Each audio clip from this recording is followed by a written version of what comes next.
pessoal, boa noite. A gente vai começar então a aula do quinto módulo, a primeira aula. Hoje a gente vai falar sobre pneumologia intensiva, na verdade, o que tange a ventilação mecânica, né?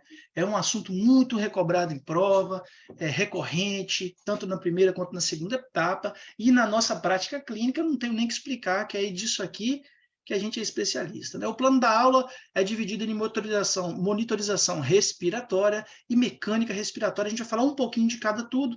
A aula está bem extensa para vocês poderem olhar o livro que a gente, o PDF que a gente dá da aula depois, né? A gente vai passar um pouco mais rápido por todas essas situações. Então, vamos começando um pouquinho falando de troca gasosa, né? Bem, a troca gasosa é isso aí que a gente conhece, a transferência dos gases, que a gente vai falar basicamente de CO2 e oxigênio. A gente lembra sempre que o CO2 ele é 20 vezes mais solúvel do que o oxigênio, e por isso ele sofre mais difusão com mais facilidade. Justamente por isso, quando a gente tem barreira de doença, doença da barreira alvéolo-capilar, a hipoxemia ela surge antes que a hipercapnia. Tá certo? E essa diferença, essa difusão, ela sempre dá por diferença de pressão. Ou seja, o plasma tem uma concentração diferente do alvéolo e o alvéolo diferente do ar ambiente. Tá certo? Isso aí tudo vai determinar a nossa troca gasosa. Esse é um esquema básico de como funciona. Tem um meio gasoso, ou seja, o meio que a gente respira, né? A barreira alvéolo-capilar é onde que faz essa membrana que faz essa difusão, e o meio líquido que é o plasma, né? Então, lembrando que aí, quando a gente tem doença desta barreira aqui, que é a barreira alvéolo-capilar, que a gente percebe muito bem aqui, né? Ela de fato vai causar inicialmente hipoxemia, tá bem? Muito bom. Aqui eu trago para vocês mais uma vez a curva de dissociação da hemoglobina ao oxigênio, lembrar para todos, isso é muito importante. Quando ela está para a direita, significa que a hemoglobina está dissociada do oxigênio, ou seja, ela está entregando oxigênio para os tecidos. E o que propicia isso acontecer mais? Aumento do DPG, né? A acidose, né, temperatura elevada e concentrações elevadas de CO2. E o inverso é verdadeiro, ou seja, quando ela está desviada da esquerda, ou seja, significa que elas têm mais afinidade pelo oxigênio. Então, são momentos de alcalose, queda da DPG, né, temperaturas mais baixas e PCO2 mais baixa. Muito bem. A ventilação alveolar, ela é determinada pelo volume corrente, né? O volume corrente é aquele volume que a gente inspira em cada ciclo respiratório. Mas, de verdade, o que chega aos alvéolos não é o volume total do volume corrente, é o volume que você respirou, né? E a gente descarta mais ou menos ali 30% do volume que fica preso no espaço morto anatômico, ou seja, nas vias de condução. Então, de 500 ml, se a gente considerar assim no adulto normal, 150 ml fica no espaço morto e mais ou menos 350 fica ali nos alvéolos. Lembrar que toda vez que a gente respira, a gente não insufla totalmente todos os alvéolos e perde todo o gás de todos os alvéolos ao mesmo tempo. Se fosse assim, a gente ia ter grandes mudanças na concentração alveolar e isso traria uma catástrofe do ponto de vista da respiração celular, né? Então, o CRF, que é o quê? Que é o conteúdo residual funcional, e aquele arzinho que sobra no final da inspiração, que fica dentro, mantendo os alvéolos recheados de ar, ele serve como um tampão respiratório e mantém essa composição constante do gás alveolar. Isso é muito importante, tá bem? Uma dica importante está aí para vocês verem, a gente renova o gás alveolar a cada mais ou menos 17 segundos, né? E as pressões que eu falei anteriormente estão destacadas aí. Bem, aí chega a parte que começa a ficar mais interessante da aula, os distúrbios de relação VQ, ou seja, de ventilação-perfusão, que é basicamente isso. E aí a gente vai falar de espaço morto e shunt. O que é espaço morto? Espaço morto é aquela área do pulmão em que entra ar, mas não passa o sangue, né? Então por isso que é morto. Se não tem sangue, está morto. Então ele é o pulmão ventilado, mas não é perfundido. Tá certo? As causas são variáveis, mas as causas que não são patológicas são aquelas causas que exibem as vias de condução, são a área de espaço morto, os alvéolos que não são tão perfundidos nos ápices e tudo mais, né? E o shunt? O shunt é o contrário disso, né? O shunt é aquele pulmão que não entra ar, né? Aquela parte do pulmão que não passa ar, mas é perfundido. De fato, o shunt é um desvio do sangue que entra pouco oxigenado e sai pouco oxigenado. Lembrando que esses mecanismos, eles coexistem. Obviamente, existem algumas patologias que se predominam um em detrimento da outra, né? Mas o espaço morto e o shunt, eles podem coexistir. Lembrando que o shunt anatômico tem mais ou menos 5%, não é verdade? E e pode ocorrer ali, basicamente, nas veias brônquicas e veias pleurais. E algumas doenças, né, classicamente aumentam esse shunt transpulmonar, que é a síndrome hepatopulmonar, que é clássica, tá certo, pessoal? Aqui tem um clássico desenho, uma representação esquemática do que seria uma perfusão normal alveolar, que está em B. Em A, a gente teria o quê? Um shunt, e em C, a gente teria o quê? Um espaço morto, né? Lembrando que a gente fala relação VQ, né? A relação VQ tende ao infinito, ou seja, é muito alta quando a gente está no esquema tipo C, e ela é muito baixa, né? Justamente porque o Q é muito alto e o V é baixo. Está aqui na letra A. Ok? Isso é muito importante a gente raciocinar nesse sentido, tá bem, pessoal? Aqui tem mais esquema, mais do mesmo, lembrando que nessa relação perfusão-ventilação a gente tem de sempre atender o ponto em que as linhas se cruzam, isso é muito importante, né? E a gente vai falar mais à frente sobre isso. Muito bom. Em relação à ventilação e à perfusão do parênquima pulmonar, lembrar que as bases costumam ser mais perfundidas, isso a gente já sabe, mais ventiladas proporcionalmente, tá? Os ápices, apesar de eles serem mais aerados, eles são menos perfundidos e menos ventilados quando comparado. E aí a gente tem as famosas zonas de West, que tantos vocês sabem, tanto caem em prova, tá certo?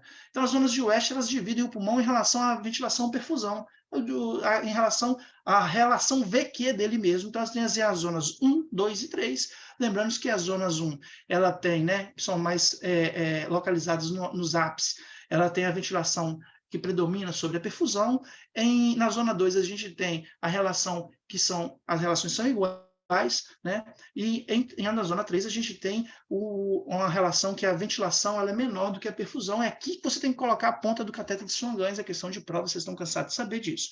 Se a gente destrinchar mais um pouquinho isso, a gente vê que na zona 1 a pressão alveolar é maior do que a pressão arterial, que é maior que a venosa. Em 2, a gente tem a pressão arterial maior do que a alveolar, que é maior que a venosa. E em 3, a gente tem a pressão alveolar maior do que a venosa, que é maior do que a arterial.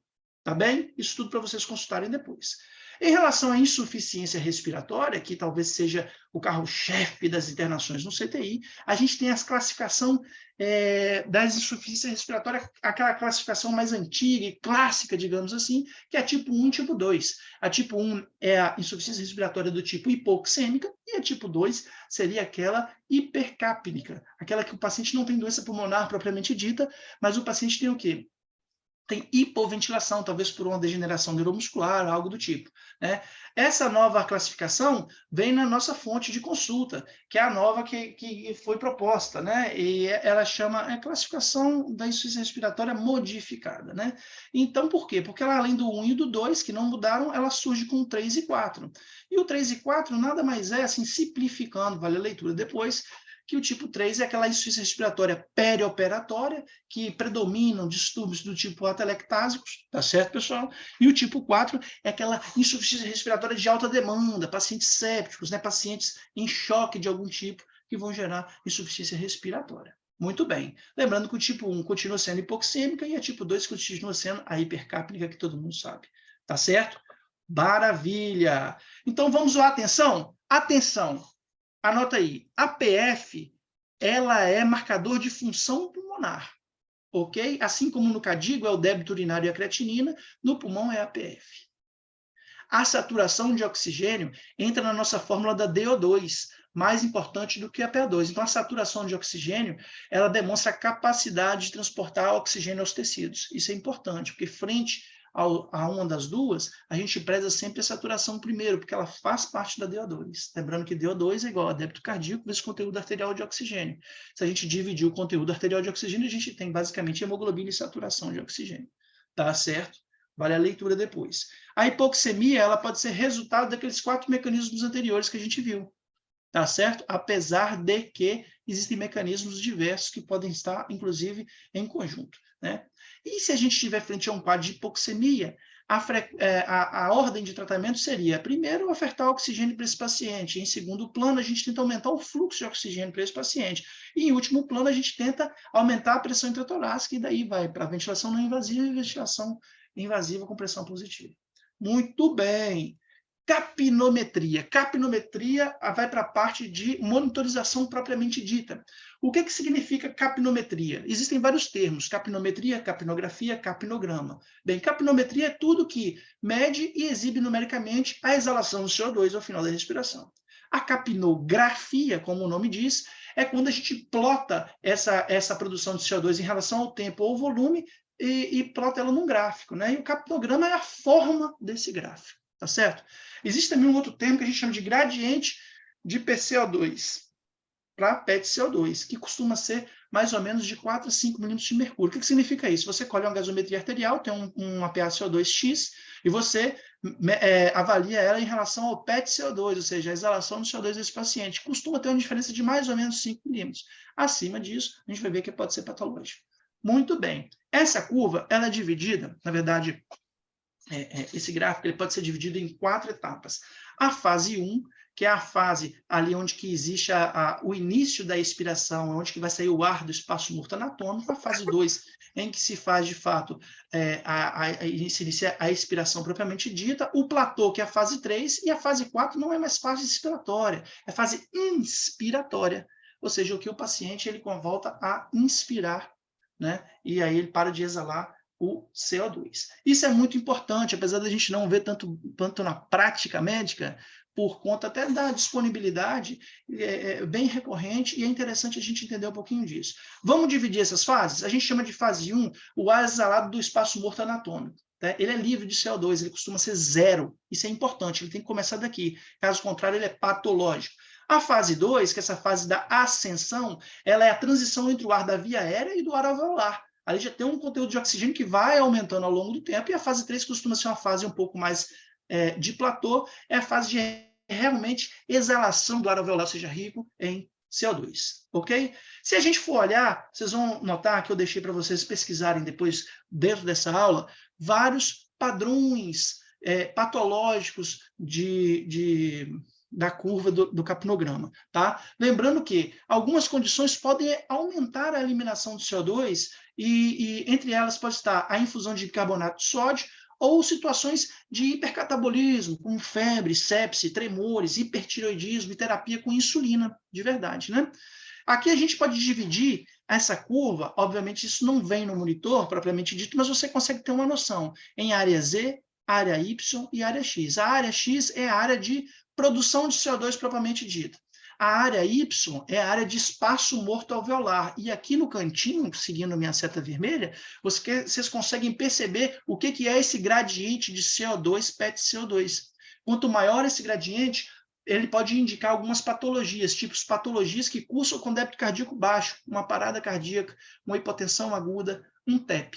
Tá certo? Essas são as 3 patologias. Então, uma parada cardíaca, né, uma hipotensão aguda e um TEP. E aqui a área Z, que a gente vê à nossa esquerda do gráfico, significa o espaço morto anatômico aumentado. O que significa espaço morto anatômico, né? Não alveolar, no caso? Seria vias de condução. Como a nossa traqueia não cresce, pode ser um tubo muito grande, né? Os circuitos, né? Aquele tanto de apetrechos que a gente conecta junto, né? Os filtros e tudo mais. Tá certo? Isso aqui vale a pena lembrar também na hora da prova. Tá certo? Uma dica muito importante, mas a gente já falou sobre isso, que o gradiente pode estar aumentado nessas situações. PCR, TEP, hipotensão súbita. Ok? Então a área Y estaria maior. Aqui a gente mostra uma relação patológica entre o espaço morto alveolar, né? E a PET-CO2, né? Que a gente vai mostrar que ela se aumenta em outras situações também, né? Além dessas quedas do débito cardíaco, pode acontecer também na hiperdistensão pulmonar, tá? É comum nos enfisematosos, né? Que esse paciente, apesar dele ter uma área muito aerada, essa área ela não é proporcionalmente muito vascularizada, então ele retém CO2. Tudo bem. A área Z ela pode estar aumentada tanto na hiperdistensão, né, que pode ser comum, mas pode acontecer também em áreas de baixo recrutamento, tá certo? Aqui a gente fala um pouquinho do paciente que tem uma hipóxia, ou seja, uma relação, talvez um SARA, alguma coisa do tipo, e foi submetido antes do recrutamento e depois do recrutamento, a gente percebe que as curvas elas têm basicamente o mesmo formato, mas a eliminação de CO2 aumenta depois do recrutamento, basicamente porque tem mais alvéolo funcionante. Aqui a gente vê uma outra relação entre PET-CO2 e PIP, que é basicamente a mesma coisa, eu vou deixar para vocês olharem essa questão, tá certo? Aqui a gente tem mais do mesmo, e aqui a gente fala um pouquinho de SARA e a relação com a PET-CO2, né? Então a gente vê que a fase 1 ela é maior, porque tem um espaço morto muito aumentado, né? A SARA, você vê que a parte azul aqui, que é a parte da SARA, a fase 1 ela é muito mais aumentada do que o normal, depois ela tem uma fase 2 praticamente normal, e depois ela tem uma fase 3 um pouco mais inclinada, que significa heterogeneidade pulmonar. Então, tem alvéolo aberto, tem alvéolo fechado, tem alvéolo muito estendido, tem tudo. Aqui a gente fala um pouquinho de PET-CO2 e obesidade, que a gente vê à esquerda, e no final a gente tem uma acentuação mais íngreme no final do platô da fase 3, que é bem pouco parecido também com o paciente DPOC, tá certo? Então, a capnografia volumétrica ela tem uma parte mais côncava associada com a obesidade e um pouco menos, mas também parecida com o DPOC. Mais um pouco de DPOC, uma fase bem inclinada, quando o paciente está em descompensação. E no broncoespasmo também, que lembra bastante o DPOC em relação à plotagem do gráfico, produção de CO2. No TEP, a gente percebe justamente isso. Se a gente tivesse aqui as áreas X, Y, Z, você percebe basicamente que a curva do TEP ela é parecida com a curva normal que a gente vê na linha tracejada. Mas o que acontece no TEP? Menor produção de CO2 ao longo do tempo. Justamente por quê? Porque tem maior espaço morto ali. O paciente está sofrendo uma área de isquemia, nem que seja transitória do pulmão. Então, ele tem níveis menores, ele vai ter um gap de CO2 maior, tá certo? No choque hemorrágico, a mesma coisa, muito parecido também, né? E na reinalação, que é a grande pegadinha de prova, o paciente ele respira inspirando e expirando, né? Só que na hora que ele vai começar a expirar, a linha dele não começa do zero, ela já começa positiva, ou seja, o paciente nem terminou de expirar ainda e nem terminou de inspirar ainda, desculpa, e já começa um novo ciclo de expiração, ele já sai daquele positivo, onde que a gente vê na ponta da seta azul. Então essa é a clássica de reinalação. Reinalação, ou a gente pode chamar também de fluxo baixo, o paciente pode estar simplesmente mal adaptado à prótese, ele quer mais ar, e não tem. Então, ele não termina direito a expiração e já começa a fazer novamente um novo ciclo, né? E vice-versa.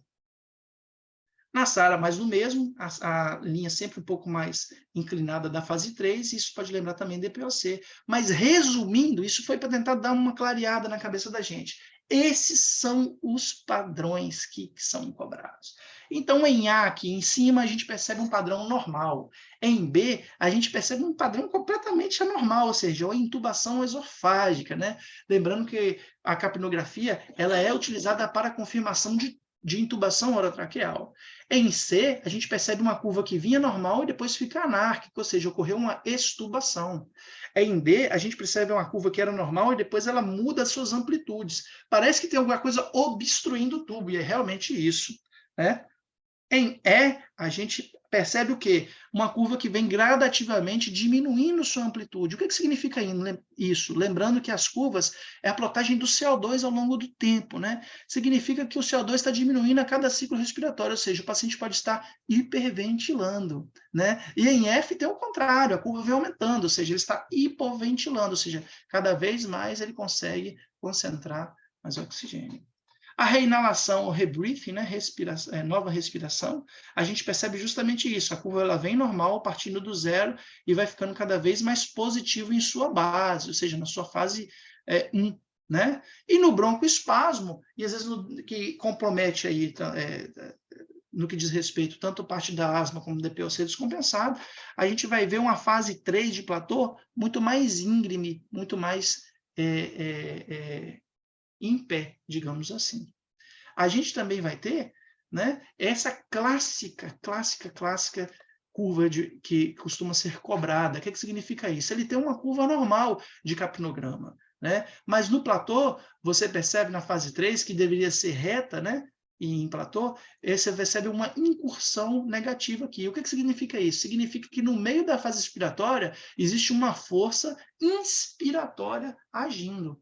Isso é clássico no paciente que está em uso de bloqueador neuromuscular, e seu efeito começa a cessar. E a gente chama isso de curare cleft. Ok? Muito bem. Mais do mesmo para todos vocês. Pegue esse material e dê uma lida com calma, tá, pessoal? Tá bem mastigado.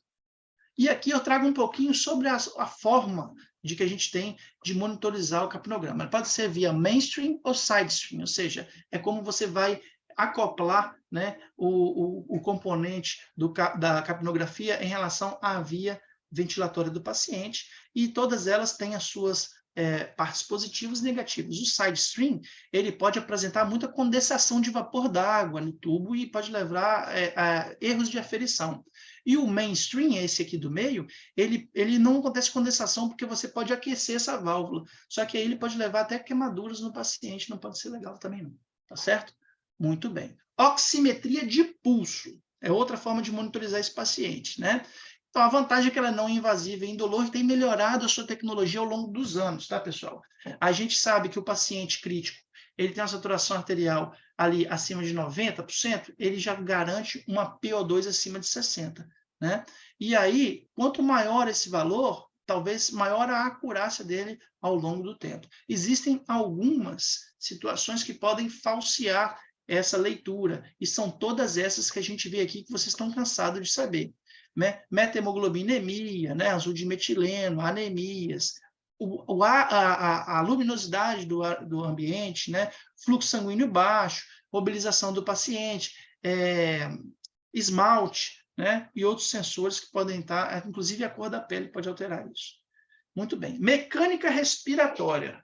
Vamos lá, rapidinho, isso é a parte também que a gente deve usar para fazer a monitorização. Então, a gente vai falar um pouquinho em relação ao paciente que respira em ar ambiente, né? O paciente em ventilação espontânea. Naturalmente, quando a gente respira, a gente faz uma pressão negativa, o diafragma baixa, o ar entra por fluxo e pressão negativa.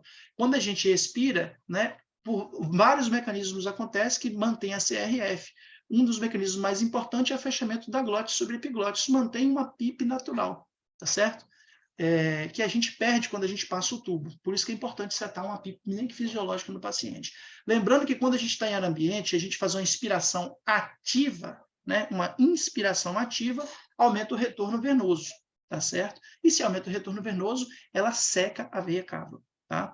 Quando a gente passa um tubo, igual a gente percebe no paciente, a gente respira por pressão positiva, então muda todo o mecanismo pressórico intratorácico. Né? A inspiração é por pressão positiva nessa situação. Não tem fechamento da epiglote. Logo, se a gente não setar uma PIP, esse pulmão pode esvaziar ao longo da expiração e acontecer atelectasias, que é um problema. Né? Então, depende de uma PIP extrínseca.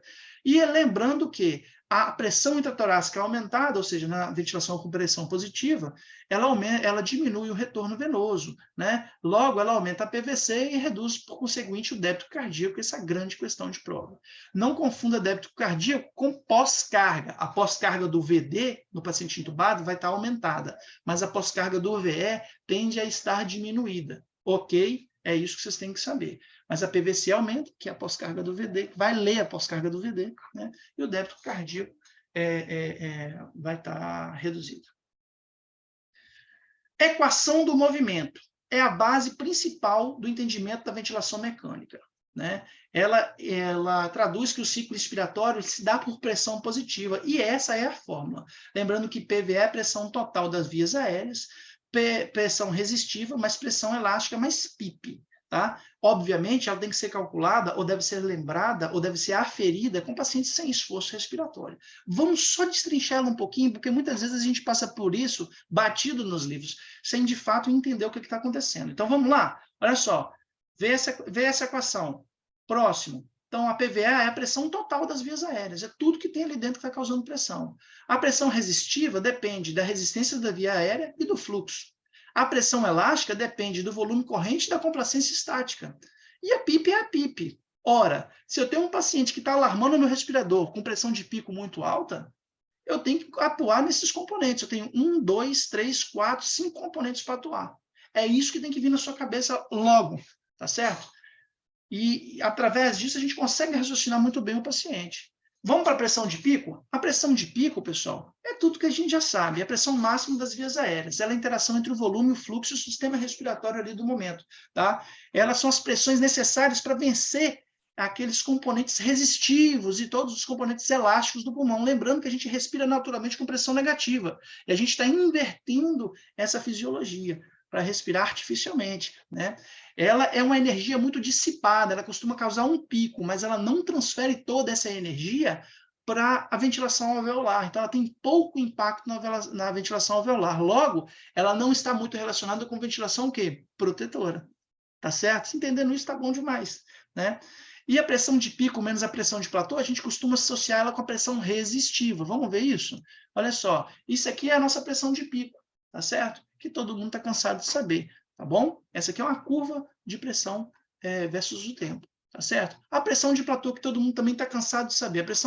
A pressão de platô é também chamada de pressão alveolar. Ela representa a pressão alveolar em cada ciclo respiratório. Ela é a pressão de acomodação dos gases nos alvéolos. Essa, portanto, ela está muito relacionada com a ventilação protetora, porque está lidando diretamente com os alvéolos, né? Ela é determinada basicamente pelas pressões elásticas, né? E deve ser mantida sempre abaixo de 30 centímetros d'água.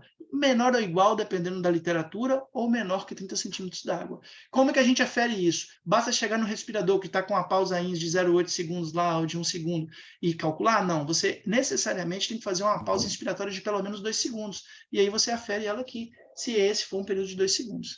Ok? Muito bem. Uma dica muito importante. Se durante a pausa inspiratória ele não causar esse platô ou ficar caindo assim um pouquinho, você sabe o que isso pode te indicar? Uma outra forma de você ver vazamento no circuito pulmonar, no circuito ventilatório, digamos. Ok? Então, fez a pausa inspiratória, o normal é ela ficar retinha, né? Ou variar de 1 a 2, no máximo, centímetros d'água, né? E agora, se você faz essa pausa e ela começa a cair, obviamente, alguma coisa está vazando aí, você tem que investigar. Tá bem? E seu paciente está pouco pressurizado. Resistência respiratória. Essa é a fórmula da resistência. Pressão de pico menos pressão de platô, que são as pressões resistivas, né? Dividido sobre o fluxo em litros. Isso tem que saber, tá? Não tem jeito. Não é difícil de decorar, já está mais fácil de entender. Ela é o que é a pressão resistiva, a resistência respiratória? É a oposição ao fluxo nas vias aéreas. É o atrito do ar com a árvore respiratória. Ela é muito influenciada por diâmetros, ou seja, pacientes menores, pacientes com broncoespasmo, pacientes com tubos muito finos, né? Isso pode ter uma resistência respiratória mais elevada. Quanto menor o calibre, maior a resistência. É a lei de Poiseuille, né? E o normal é você manter uma pressão, uma resistência respiratória menor do que 10 centímetros de água por litro. Tá? E aí, todos são esses obstáculos, eles podem aumentar a resistência respiratória. Lembrando que aqui a gente usa o fluxo em litros, tá, pessoal? Então, você está fazendo 500 ml, qualquer tipo de fluxo, você tem que converter isso aí para litros, tá certo? Vamos lá. Então, a dica importante aqui, em VCV, quanto maior a resistência respiratória, aumenta proporcionalmente a pressão de pico. Em PCV, por quê? Desculpa, em VCV, porque o fluxo é constante em VCV, né? E em PCV, quanto maior a resistência respiratória, geralmente o fluxo cai, tá? Só porque a pressão é limitada, aí muda o parâmetro que você controla, tá bom? Então, aqui a gente vê nessa seta o quê? O que é a pressão resistiva que você vai utilizar, tá certo? Complacência respiratória, aqui você para e anota, porque você vai ter que tem duas situações diferentes. A complacência é a capacidade de um corpo de acomodar volume, né? Quanto maior a complacência, maior o volume que aquele corpo comporta, né? Agora, lembrar que complacência e elastância são argumentos, são nomes que a gente usa para falar da mesma coisa, mas elas necessariamente não são iguais, né? A complacência é o contrário da elastância. Por exemplo, se um corpo é muito complacente, ele cabe muito volume. Logo, se ele é muito complacente, ele tem pouca elastância. E vice-versa. Se um corpo tem muita elastância, ou seja, cabe pouco volume, mas com pressão alta, logo, ele é pouco complacente. Então, elastância está alta, complacência está baixa, e vice-versa. Beleza? Muito bem. O que a gente usa na prática? Complacência estática. Por quê? Porque ela vai utilizar a situação do platô menos PIP. Então, ela vai ser importante para a gente ditar normas para ventilação protetora. E o normal é entre 50 e 80. Por que a complacência dinâmica não é tão importante quanto a complacência estática? Porque ela depende da pressão de pico. E a gente lembra que a pressão de pico não está muito associada à ventilação protetora. Mas vamos lá? A fórmula é assim, complacência estática, volume corrente sobre platô menos PIP, né? E complacência dinâmica é volume corrente dividido sobre pico menos o platô. Ok? Aqui a gente tem a curva de complacência respiratória, né? Então a gente percebe que tem dois pontos principais, né? Um ponto de inflexão inferior e um ponto de inflexão superior. O que significa isso? Isso aqui é uma alça inspiratória e essa aqui é uma alça expiratória. O que significa isso? Significa que se o paciente, né, pessoal, está abaixo do ponto de inflexão inferior, significa que provavelmente ele está mais atelectasiado. Entre o ponto de inflexão inferior e o superior, ele está recrutado. E acima do ponto de inflexão superior, significa que mesmo aumentando a pressão, ele não ganha muito em volume, ou seja, ele está hiperdistendido, ok? Isso é muito importante. Uma dica importante que eu deixei aí é tudo disso que a gente falou um pouco, tá bem? Esterese pulmonar é essa curva, né? Então, a gente tem o ramo da inspiração, que é a mesma que a gente viu no passado, né? E o ramo da expiração. O que significa isso? Né? Significa que na alça expiratória, a gente precisa, o que ele tende a dizer no paciente sem grandes alterações, significa que na alça expiratória, ele precisa de menores pressões para quê? Para atingir maiores volumes. Consegue perceber isso? Vamos traçar uma linha aqui, então, né? Essa linha aqui, a gente vai ter maiores pressões na alça expiratória para conseguir maiores volumes, tá certo? Vamos pegar essa pressão aqui, ó. Nesse ponto de pressão aqui, a gente atinge um volume muito mais alto na alça expiratória. É por isso que quando a gente titula a PIP, a gente titula no decaimento, tá certo? Eu não sei se eu me fiz entender, mas isso é muito importante. Eu sei que os senhores entendem muito bem disso de ventilação mecânica, tá bom? Driving pressure. Driving pressure é importantíssimo. Isso aqui está intimamente relacionado com a ventilação protetora. O que significa driving pressure? Significa pressão de distensão, né? Ou pressão de distensão alveolar. Ela é medida com a pressão de pausa e com a PIP. Ela exige pausa ins e pausa ex para você calcular a PIP, tá certo? E como é que é isso, né? Essa diferença ela tem que ser menor do que 15, que significa que esses alvéolos não estarão tão hiperdistendidos assim. Isso está intimamente relacionado com a ventilação protetora, não é à toa que a gente está falando disso. Tá? E a PIP é a pressão expiratória na via aérea, que mantém aqueles alvéolos abertos, uma vez que você tem um tubo no meio da sua glote, a sua epiglote não fecha. Logo, ela vazaria todo aquele ar residual funcional, tá certo? É muito importante, ela reduz o distúrbio VQ, né? E deve ser mensurada também ao final de uma pausa expiratória de 2 segundos. Correto, pessoal? Muito bem, isso aqui é a PIP que a gente vê logo aqui abaixo. Muito bem. Vamos seguir, então, né? Existe o conceito de PIP intrínseca e PIP extrínseca. PIP intrínseca é a PIP do paciente normal. Em alguns eventos patológicos, ele pode ter uma auto-PIP. E a gente pode medir isso, né? O conceito de pressão transpulmonar é muito pouco abordado, mas a gente pode lembrar que é a diferença da pressão alveolar e pressão pleural. A relação INS é a relação que a gente plota no respirador, basicamente, no ciclo respiratório, para programar o que você quer de relação INS. Geralmente, o funcional é de 1 para 2, não significa que é 1 segundo para 2 segundos, significa que a proporção é essa. Para cada X de tempo INS, a gente vai ter 2x, por exemplo, de tempo ex, né, na relação INS-ex. Né? Lembrando que no PCV, naturalmente, a gente já plota isso lá. No VCV, depende do ajuste de fluxo com frequência respiratória. Muito bem. E aqui eu deixo uma dica muito importante para vocês. Como é que faz para aumentar o tempo INS ou para diminuir o tempo INS. É assim que a gente fala. Tá? E uma dica importante em relação ao DPOC, que geralmente a gente ventila com frequência baixa, né? Em relação a INS alargada, tipo 1 para 4. Isso faz lavar o CO2 no DPOC, porque ele tem um mecanismo de auto-PIP. Agora, lavar o CO2 propriamente dito, você pode fazer aumentando o volume em minutos, seja pela frequência respiratória, pelo volume, mas também você pode fazer isso num outro mecanismo igual ao DPOC, alargando o tempo INS. Os dois mecanismos não trabalham bem juntos, porque se eu aumentar o volume minuto pela frequência respiratória e alargar o tempo INS, eu vou ter um tempo INS final muito pequeno, e esse paciente vai sofrer o que a gente chama de hipoventilação, de fato, inspiratória. Porque não podemos ter nunca um tempo INS menor do que 0,8 segundos. O natural fica entre 0,8 e 1,2. Tá certo? Muito bem, muito bem. Ainda seguindo alguns conceitos, a gente vai falar um pouco sobre o conceito da P01. É um pouco polêmico, já foi muito utilizado no passado no que tange ao desmame da ventilação mecânica para medir, aferir a possibilidade da força inspiratória desse paciente a fim de ter sucesso, predizer sucesso no desmame. Obviamente, ela significa pressão de oclusão das vias aéreas, 0,1 segundo da inspiração contra uma via aérea ocluída. Né? Isso é dado diretamente pelos respiradores mais modernos. Né? Os valores fisiológicos da P01 variam de 0,5 a 1,5.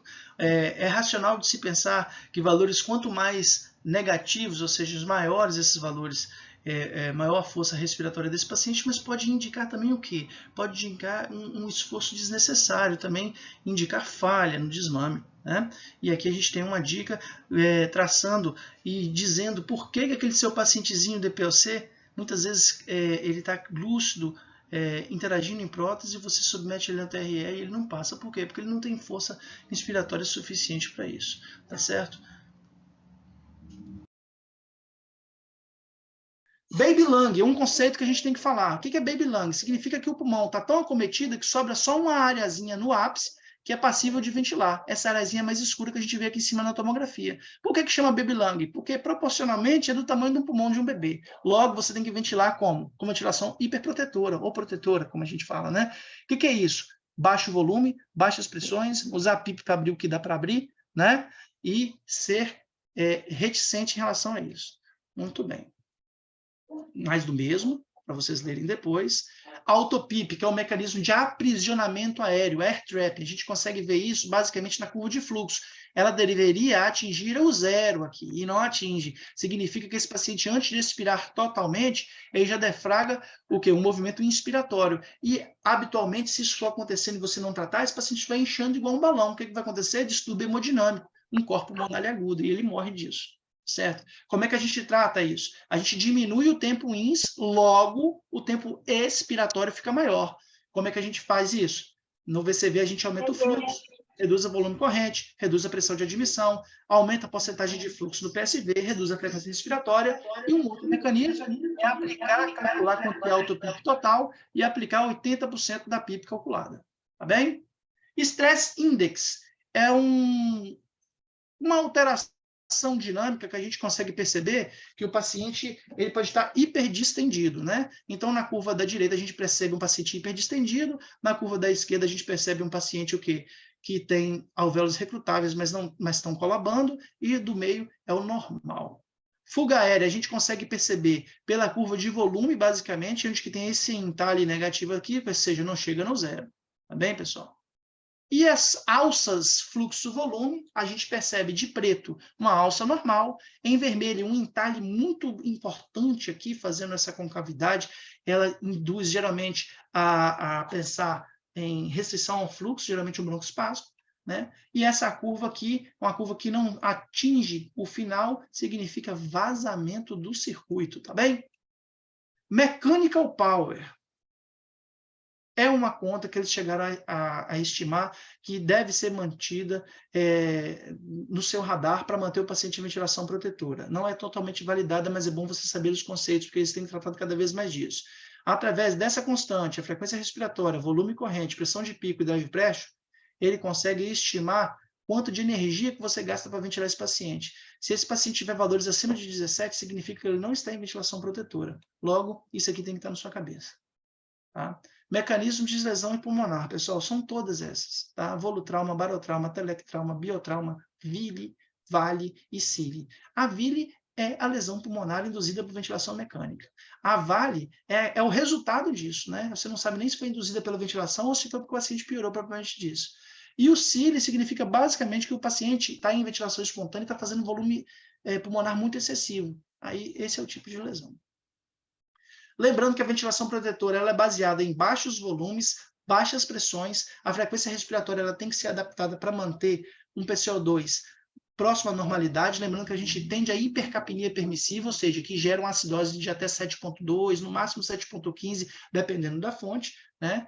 Você não deve exceder a frequência mais do que 35 respirações por minuto, justamente porque diminui muito o tempo INS, né? A saturação deve ser a FO2 deve ser ajustada para manter a saturação mais ou menos em torno de 92 ou acima, tem nível de atrazina 88%, e a PIP deve ser titulada por PIP table, ou por maior PIP que mantém uma pressão de platô até 30, ou mini titulação. Tá? É isso aí, encerro aqui minha aula, ok? Dá uma lida nos gráficos depois, tá, pessoal? Um abraço.